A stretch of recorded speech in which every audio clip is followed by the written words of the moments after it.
Reading from Daniel chapter 6. It pleased Darius to set over the kingdom 120 satraps to be over the whole kingdom, and over these 3 governors, of whom Daniel was one, that the satraps might give account to them, so that the king would suffer no loss. Then this Daniel distinguished himself above the governors and satraps, because an excellent spirit was in him. And the king gave thought to setting him over the whole realm. So the governors and satraps sought to find some charge against Daniel concerning the kingdom. But they could find no charge or fault, because he was faithful, nor was there any error or fault found in him. Then these men said, "We shall not find any charge against Daniel unless we find it against him concerning the law of his God." So these governors and satraps thronged before the king and said thus to him, "King Darius, live forever. All the governors of the kingdom, the administrators and satraps, the counselors and advisors, have consulted together to establish a royal statute and to make a firm decree that whoever petitions any god or man for 30 days, except you, O king, shall be cast into the den of lions. Now, O king, establish the decree and sign the writing so that it cannot be changed according to the law of the Medes and Persians, which does not alter." Therefore King Darius signed the written decree.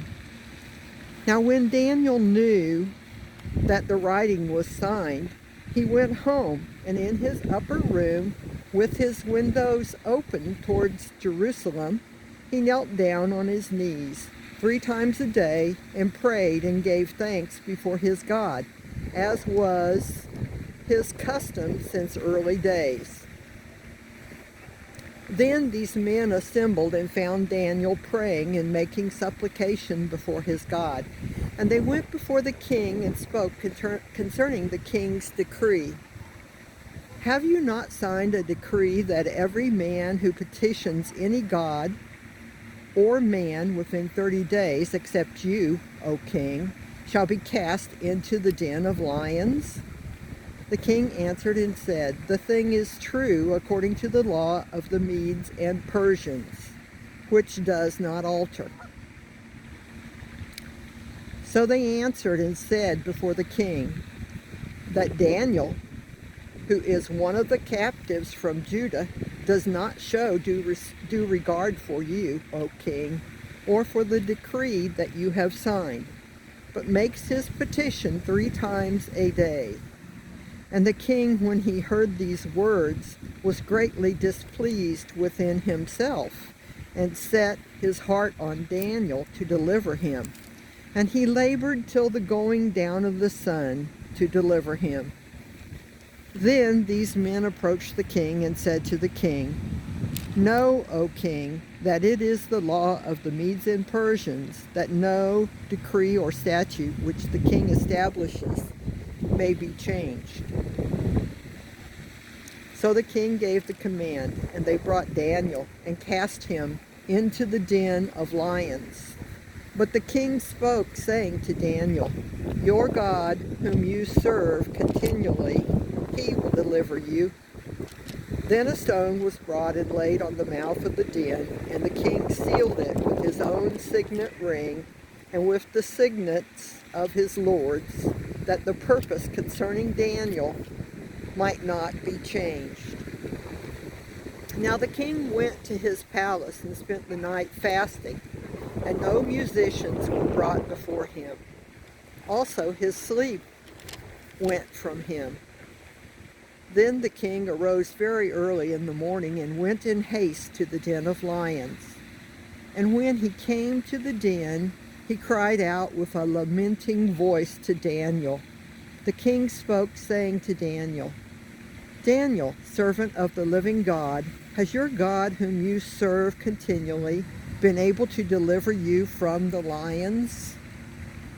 Then Daniel said to the king, O king, live forever.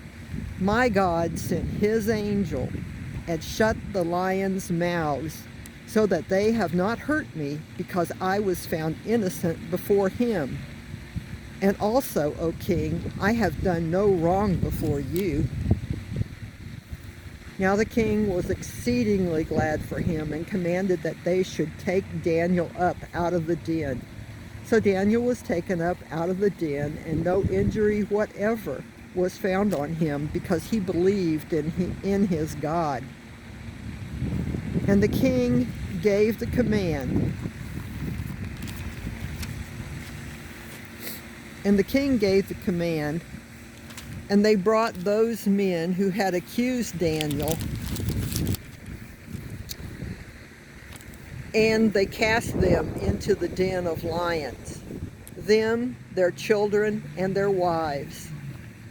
And the lions overpowered them and broke all their bones in pieces before they ever came to the bottom of the den.